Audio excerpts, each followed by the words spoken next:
Hey pals, so oil pulling, does it help prevent staining from coffee on your teeth?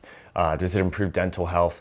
I want to defer to a friend of mine, Dr. Burhenne, great friend. We've had him on the podcast numerous times, and I'll put a link to an Instagram post that he shared about this. And I found this because my teeth, for whatever reason, because I really enjoy coffee, and especially right now during quarantine, dental offices are closed, so you can't get a teeth cleaning. And I found that oil pulling after I drink coffee helps to reduce future staining. I don't know that it necessarily reverses past staining. So what I like to do is when coconut oil goes on sale, we'll buy quite a few of them so we have it. And it frequently goes on sale depending upon the brand. And just have this around, so you're drinking your coffee. And when you're done, again, if you want to prevent future staining, I don't know that data suggests that oil pulling reverses past staining. But what I'll do is, and here's another thing my dentist recommended, while you're drinking coffee, I use this, and you can see here there's a little like MCT powder on the side and stuff like that. Use these straws. Most natural food stores have these metal straws.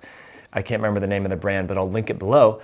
And that way, when you're sipping your coffee or your tea, you're minimizing the contact and the exposure to your teeth. So that's tip number one. Does it really help? Does it make a difference with the tooth staining? I'm not really sure, but I just got in the habit of doing it, okay? And then again, for the oil pulling, when I first started doing this, in 2011, 2012, I was really vigilant about, because I just read a few articles online. Natural News, I think, was one of them.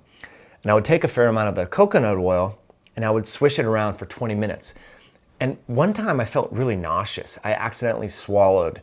And remember, you're getting all your oral microbiome and all, the bacterial particles and things like that. And if you swallow this, and I remember feeling like I almost vomited, right? So be careful to not swallow this. And basically, I'll just take this much, right? And so I'll just do it and I won't be able to talk. But the thing that I want you to realize is for preventing future staining, you just need to use this for about 2 minutes. So what I do is I'll leave this in for 2 minutes. I'm not gonna do it the whole time, but we'll end the video here and I'll just kind of share with you how you do it.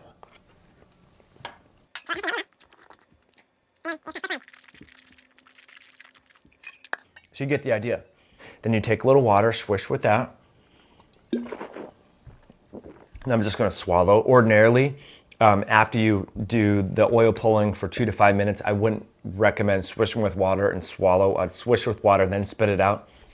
Again, because you're probably gonna get a bolus of bacteria and it might make you feel nauseous. If you have heart issues, you might have a complication with that. I will flash up a study on the screen that showed that pathogenic bacteria in the mouth have been associated with particulate within the brain that is linked with Alzheimer's disease. So there is transfer from oral microbiome to other tissues and depots in the body that can be linked with health. So definitely don't recommend swallowing a bolus of this.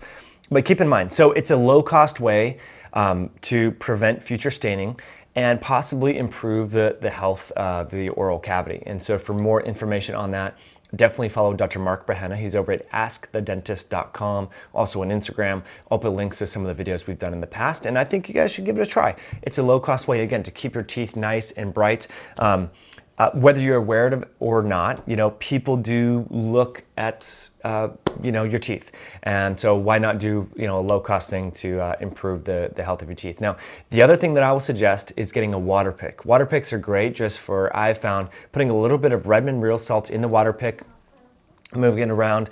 I've noticed my holistic dentist, who will do some sort of a tissue, it's a little bit of a tissue sample and then put it onto a microscope, has found that the quantity of bacteria since I've been doing salt water in the micropick has gone down.